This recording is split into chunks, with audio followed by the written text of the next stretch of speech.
Welcome back. Welcome back. Welcome back. Welcome back to the Consistency Code. Today, we're inside.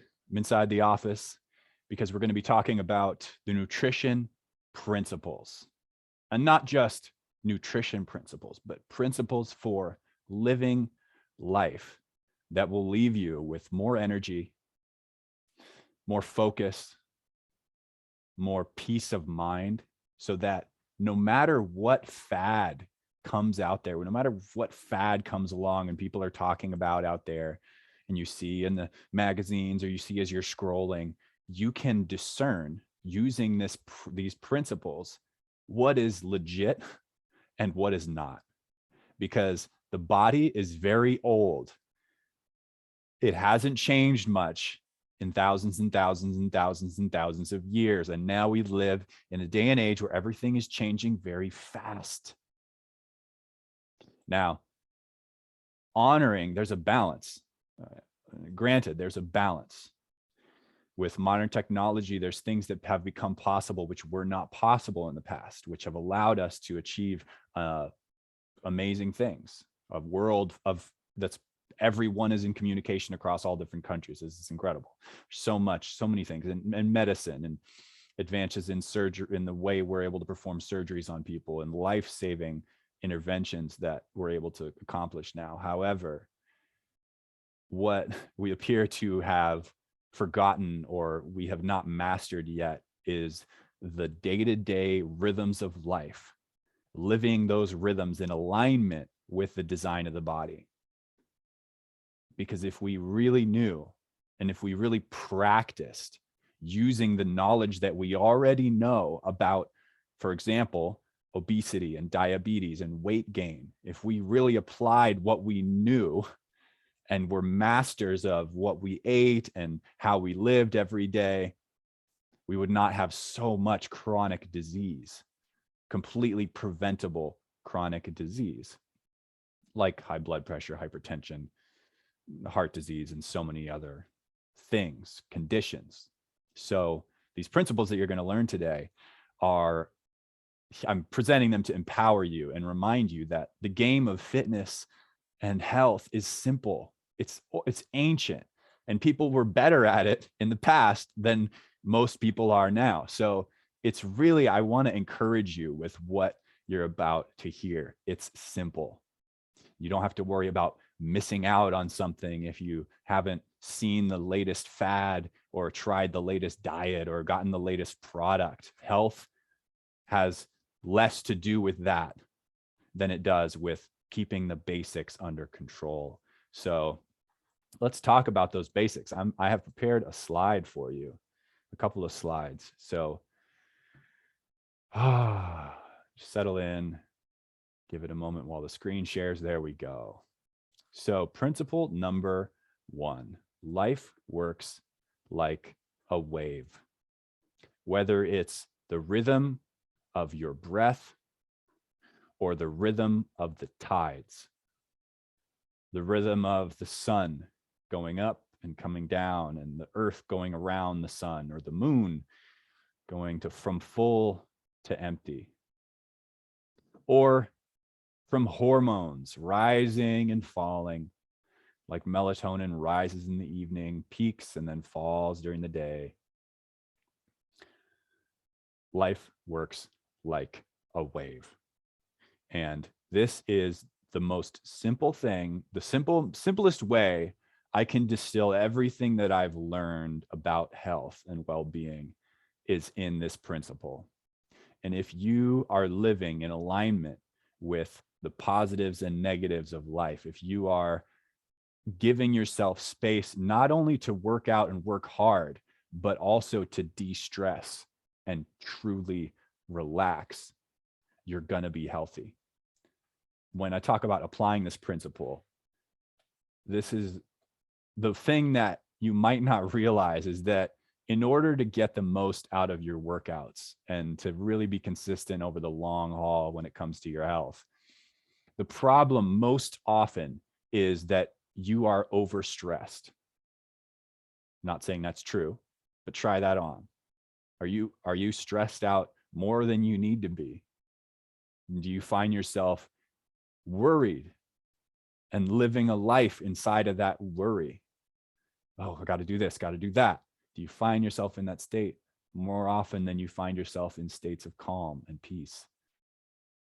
Then the muscle to build, so to speak, the muscle is to build the muscle of calming yourself, of practicing getting into a state of calm. If you're someone who knows that you stress out, you think about things, the thing to practice is the skill of being calm. So I'll talk more about that. And if you train with us, you'll learn a lot more about that through Qigong and through stretching and deep breathing. So many things you can do to help calm yourself down, because this is the underdeveloped muscle, if you will, or skill of our society, in a society that is so hell-bent on working hard. So a couple of things about this that are really cool.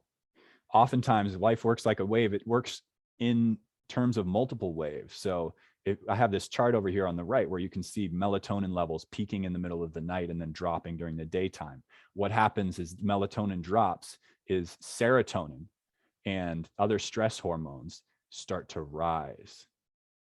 So these hormones work in tandem, and this kind of shape where you have, I'm going to draw over here on the left, where you have one hormone that comes up and then drops and then goes like that.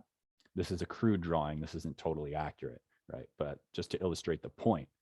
And then you have another hormone that goes up like this and comes down. This pattern can be seen in so many different ways, whether you're talking about serotonin and melatonin, or you're talking about glucagon and insulin. For example, with insulin and glucagon, when you eat an apple, let's just say you eat an apple right here. Okay, your insulin levels go up to process that sugar. Then they fall naturally. And as they fall, then glucagon, a balancing hormone that instead of telling your body to take in blood sugars into the cells, it tells your body, okay, hey, it's time to release blood sugar from my cells. It's time to take those sugars out and use them for fuel, because we don't have any external fuel right now.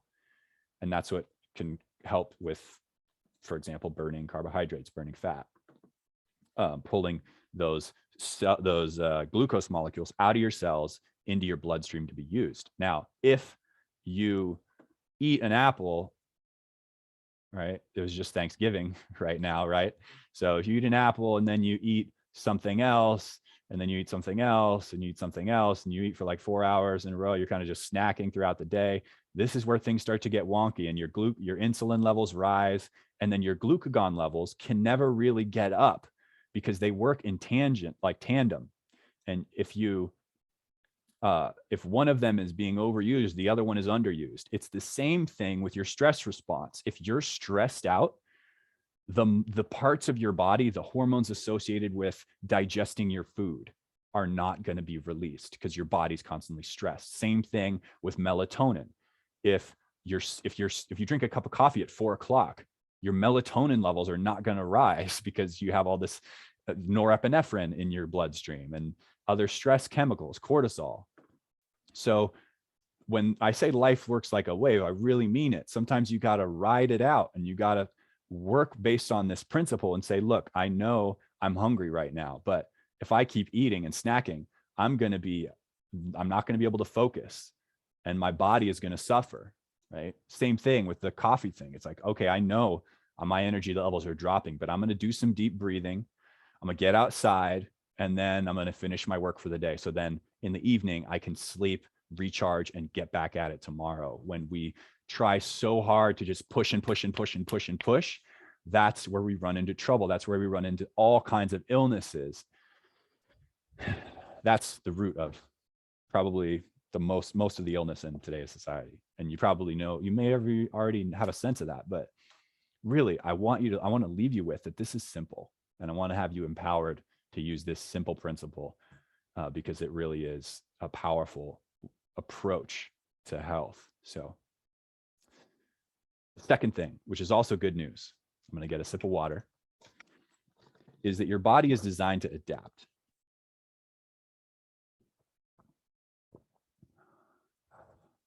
Your body's designed to adapt. So when I talk about this, we're going to talk a little bit about neuroscience. And neuroscience is a very popular emerging field because it tells us about ourselves, right? It tells us about how to use the hardware of being human. Now, when I say your body's designed to adapt, it's because it has adapted over millennia and it continues to adapt.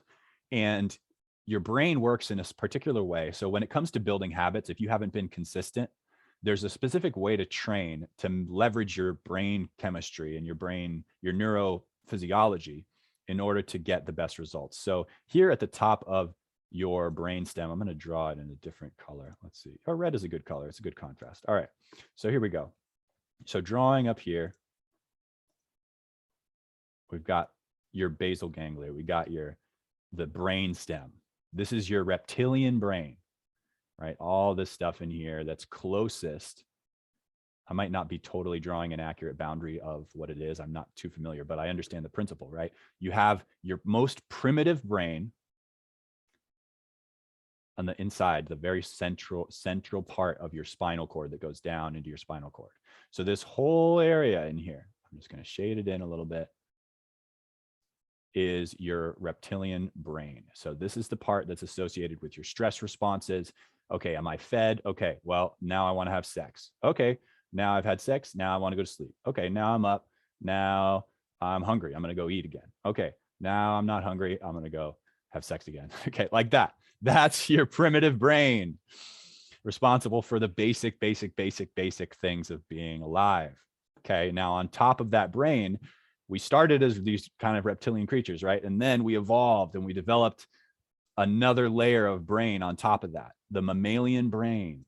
We started forming social groups. We started having emotions. And over time, let's draw it in green, actually. We developed this this bigger brain, and we could feel things and we could make social connections. And we had we had to keep up with a tribe. And so again, it's like all these social things that we experience, the dopamine and different things started to get used by the brain. So we developed this mammalian brain on top. Now, then after that, we got even bigger brains, and we have the ability to think and process and reason and all of these higher order brain functions and form all like learning different things and language, and all of these different skills that we have are stored in this pink region. So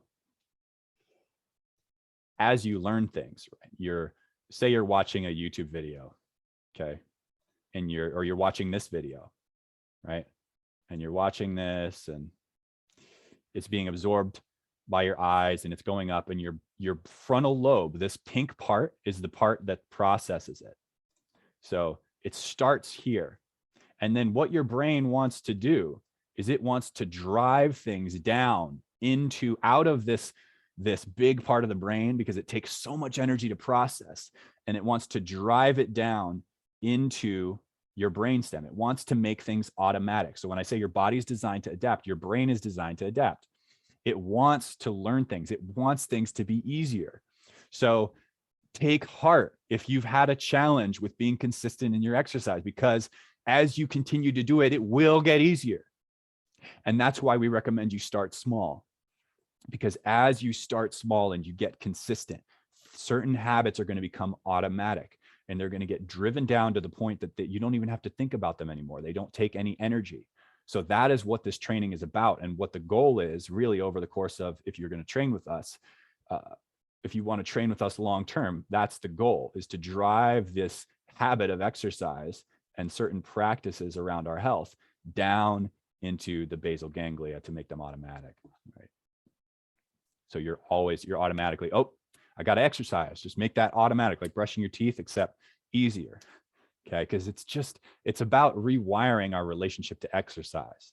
And at some point along the line, it became about something other than health. It became about trying to achieve somebody else's standard. And we're doing away with that, because this is about you. It's about your health. It's about showing up and performing and living the life that you want to live, getting the results that you want in your life. So Your body's designed to adapt. Give it that chance.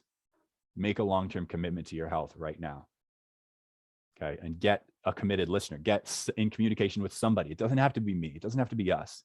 It doesn't have to be charged. You can just hit up somebody that you know loves exercise in your community and say, hey, look, every day for the rest of this month, I'm going to practice yoga for 30 minutes a day, or I'm going to go on a walk for 20 minutes every day, or 10 minutes, whatever it is. Make that commitment.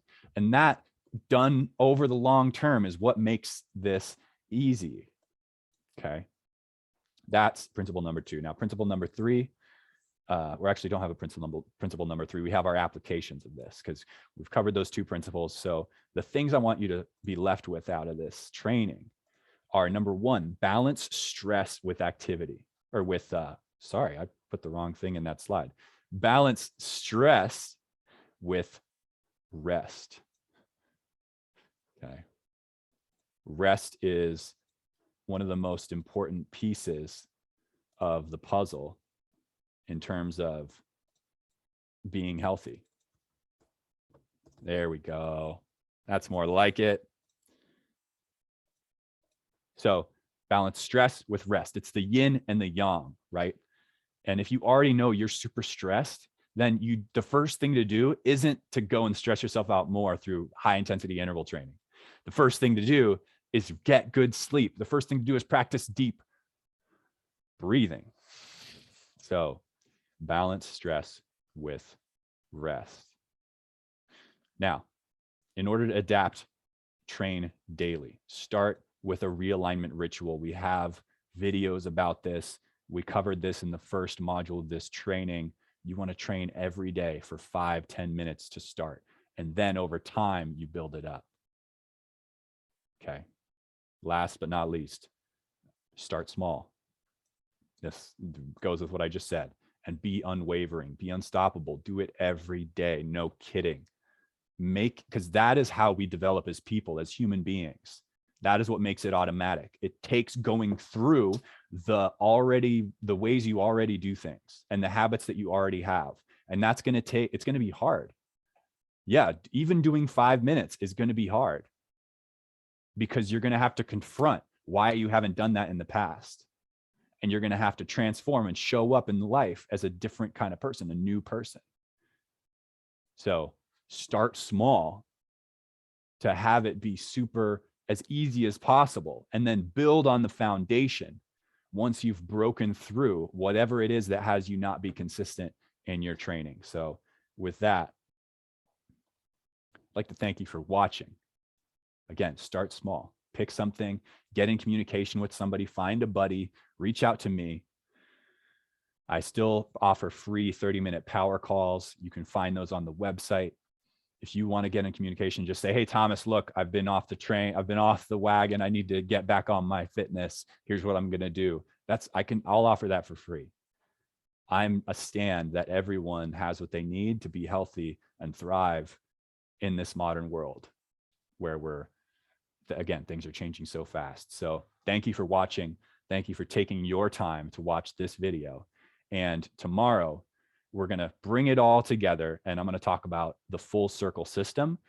How do you take all the things from this training, the working out, the practicing deep breathing, the evening rituals, morning rituals, the nutrition pieces? How do you take all of that and put it together into a cohesive system that you can use to get amazing results in the minimum amount of time in your health, no matter what life throws at you?